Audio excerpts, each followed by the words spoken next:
क्या आप जानते हैं कि एक ऐसा दिन भी आया था जब स्टूडियो की दीवारें खामोश थीं, माइक्रोफोन ऑन था, म्यूजिक डायरेक्टर कुर्सी पर बैठा था, मगर सामने खड़े थे खुद किशोर कुमार, जिनकी आवाज़ उस दिन कांप रही थी और उनकी समझ में नहीं आ रहा था कि इस गीत को किस तरह गाया जाए।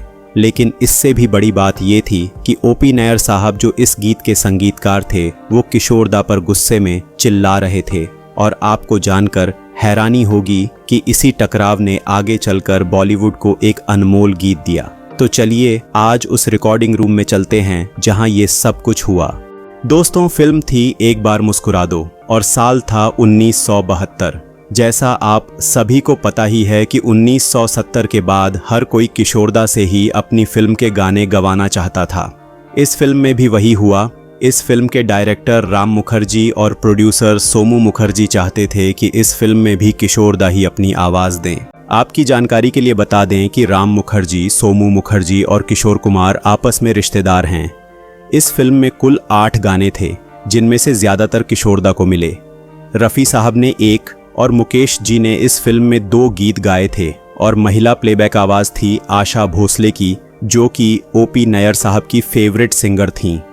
पहले 3 गाने किशोरदा ने बड़ी ही आसानी से रिकॉर्ड कर दिए, जिसमें पहला गाना था रूप तेरा ऐसा दर्पण में न समाए। रूप तेरा ऐसा दर्पण में ना समाए, खुशबू तेरे तन की मधुबन में ना समाए। दूसरा गाना था तू औरों की क्यों हो गई,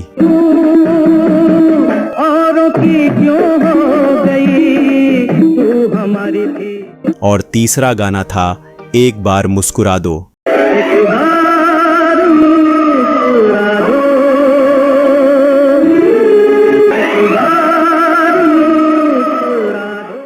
लेकिन 5वां गाना गाने में उनका दिमाग घूम चुका था।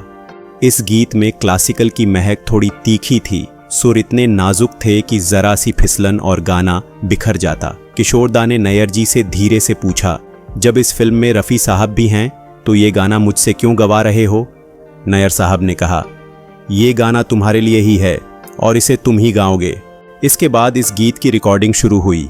स्टूडियो की लाइटें जली हुई थीं, पूरी म्यूजिक टीम तैयार थी और फिर किशोरदा ने पहला सुर लगाया। लेकिन 2 ही लाइन गाई होंगी कि दूसरे कमरे से तेज आवाज आई, किशोर तुम ठीक से नहीं गा रहे, तुम बेसुरा गा रहे हो। किशोरदा रुक गए और उन्होंने फिर दोबारा सुर लगाया, लेकिन फिर वही आवाज, गलत गलत, फिर से गाओ किशोर। तीसरी बार किशोरदा ने फिर से कोशिश की, लेकिन फिर वही बात, और बस इसके बाद किशोरदा का धैर्य टूट गया। वो रिकॉर्डिंग रूम से बाहर आए और नैयर साहब की तरफ देखकर बोले, अगर मैं ये गाना नहीं गा पा रहा तो किसी और से गवा लीजिए, मुझे मजबूर क्यों कर रहे हैं? नैयर साहब ने कहा, मैं नहीं चाहता था कि तुम ये गाना गाओ, लेकिन तुम्हारे रिश्तेदार राम मुखर्जी और जॉय मुखर्जी चाहते थे कि इस गाने में तुम्हारी ही आवाज़ हो। ये बात किशोरदा को तीर की तरह चुभ गई। उन्होंने कहा, फिर एक काम कीजिए, मुझे बस आधा घंटा दीजिए। 30 मिनट बाहर टहलने के बाद किशोरदा वापस लौटे। रिकॉर्डिंग शुरू होने से ठीक पहले उन्होंने सिर्फ एक बात कही, जब तक मैं ये गाना ख़त्म न कर दूं, कृपया बीच में कोई रोक टोक नहीं करना। और इसके बाद फिर जो हुआ वो इतिहास बन गया। किशोरदा ने पूरा गीत एक ही टेक में रिकॉर्ड किया। सुर, भाव, दर्द, मिठास सब कुछ जैसे बह रहा था। गाना ख़त्म हुआ और कमरे में कुछ पल सन्नाटा रहा। फिर तालियों की आवाज़ गूंज उठी। ओपी नैयर खुद आगे आए और किशोरदा को गले लगाया और बोले, मैंने तुम्हें जानबूझकर चिढ़ाया था ताकि तुम उस दर्द को महसूस कर सको जो सीन में चाहिए था। वही दर्द इस गीत की जान है। दोस्तों, वो गीत था सवेरे का सूरज तुम्हारे लिए है।